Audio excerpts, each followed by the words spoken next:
प्रिय छात्रों, हिंदी के इस शिक्षण सत्र में आपका हार्दिक स्वागत है। आज हम साखी शीर्षक कविता की चौथी कड़ी में छंद संख्या 13 से 16 तक का अध्ययन करेंगे। इन साखियों में कवि ने मोक्ष रूपी मोती के उत्पन्न होने, आत्मा परमात्मा के संबंधों तथा साधना की स्थिति पर प्रकाश डाला है। तो आइए छंद संख्या 13 देखें। सायर नाही सीप बिन स्वाति बूंद भी नाही, कबीर मोती नीप जय शून्य शिखर गढ़ माहि।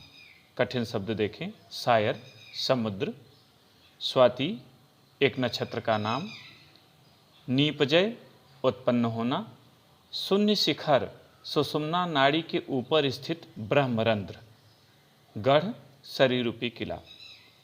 संत कबीरदास जी कहते हैं कि प्रायः समुद्र के सीप में स्वाति नक्षत्र की बूंद पड़ने पर मोती का निर्माण होता है, किंतु शरीर रूपी किले में सुषुम्ना नाड़ी के ऊपरी हिस्से में ब्रह्मरंध्र में न तो समुद्र है, न ही सीप है, न ही स्वाति नक्षत्र की बूंद है, फिर भी मोक्ष रूपी मोती उत्पन्न हो रहा है। यह मोती मोक्ष का और गढ़ शरीर का प्रतीक है। 14वां छंद देखें।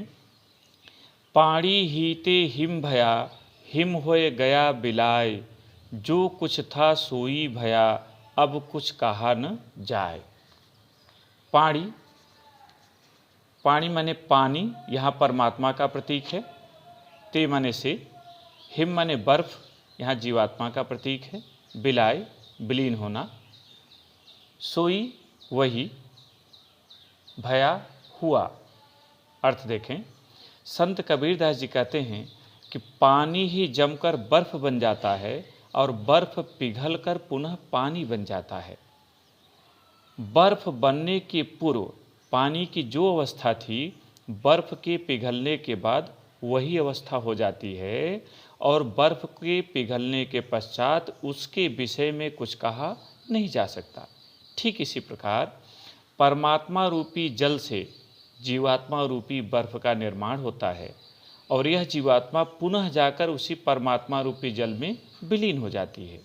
जब वह परमात्मा रूपी जल में विलीन हो जाती है तो उसके अस्तित्व के विषय में कुछ कहा नहीं जा सकता। अर्थात जीवात्मा परमात्मा का अंश है और अंत में वह उसी में विलीन हो जाती है। 15वां। पंखी उड़ाड़ी गगन कू, प्यंड रहा परदेश, पाणी पिया चंच बिन, भूल गया यह देश। कठिन शब्द देखें। पंखी जीवात्मा रूपी पक्षी, गगन माने आकाश, यहाँ प्रतीक में सहस्रार, प्यंड शरीर, पाणी ईश्वर प्रेम रूपी जल, अमृत सरोवर का जल, चंच चोंच यहाँ इंद्रियों का प्रतीक है। अर्थ देखें। यह हठयोग साधना का छंद है। संत कबीरदास जी कहते हैं कि जीवात्मा रूपी पक्षी ने साधना के पथ पर चलकर अपने पंखों को फैलाया और सहस्रार रूपी आकाश में पहुंच गई। उसका यह भौतिक शरीर इसी देश में, इसी संसार में रह गया। वहाँ उसने चोंच के बिना अर्थात इंद्रियों के बिना अमृत सरोवर का, ईश्वर की भक्ति रूपी जल का पान कर लिया, भूल गया देश। इसलिए इस संसार की चीज़ें उसे विस्मृत हो गई। अर्थात जैसे ही वह ईश्वर के भक्ति में रगा, उसे सांसारिक वासनाएं बांध नहीं पाती, वह सांसारिक वासनाओं से अलग हो जाता है। 16वां। पिंजर प्रेम प्रकाशिया, अंतर भया उजास, मुख कस्तूरी महमही, बाणी फूटी बास। कठिन शब्द देखें। पिंजर शरीर, अंतर भीतर, महमही सुगंधित, बास सुगंध। संत कबीरदास जी कहते हैं कि इस शरीर रूपी पिंजड़े के भीतर जैसे ही ईश्वर के प्रेम का प्रकाश पहुंचता है, ईश्वर की भक्ति के कारण, साक्षात्कार के कारण प्रेम का प्रकाश पहुंचता है, भीतर उजाला फैल जाता है। फिर जीवात्मा के मुख से निकले हुए शब्द कस्तूरी की तरह सुगंधित हो जाते हैं और उसकी वाणी से प्रेम की सुगंध फूट निकलती है, बिखरने लगती है। अब पद्यांश पर आधारित प्रश्न देखें। पहले संकेत शायर नहीं से कहाँ न जाए तक, यानी 13वें और 14वें छंद के लिए। पहला प्रश्न, प्रस्तुत दोहे के पाठ और कवि का नाम लिखिए। दूसरा प्रश्न, रेखांकित अंश की व्याख्या कीजिए। रेखांकित अंश है, पाड़ी हीते हिम भया, हिम हुई गया बिलाय। तीसरा प्रश्न, स्वाति नक्षत्र की बूंद से क्या उत्पन्न होता है। चौथा प्रश्न, बर्फ और पानी किसके प्रतीक हैं। पांचवा प्रश्न, आत्मा किसका अंश है और वह जीव की मृत्यु के पश्चात किसमें विलीन हो जाती है।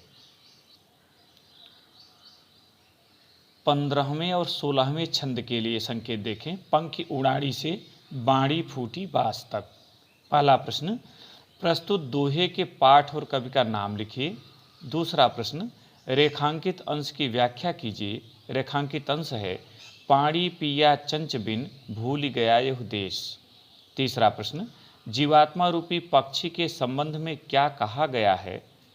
चौथा प्रश्न, ईश्वर का साक्षात्कार होने पर जीवात्मा के मुख से निकलने वाला प्रत्येक शब्द कैसा हो जाता है। और अंतिम पांचवा प्रश्न, कबीर की वाणी से किसकी सुगंध फूट निकली। प्रिय छात्रों, आप इन प्रश्नों का अभ्यास करें। मुझे उम्मीद है कि आप बेहतर कर सकते हैं। बहुत बहुत धन्यवाद।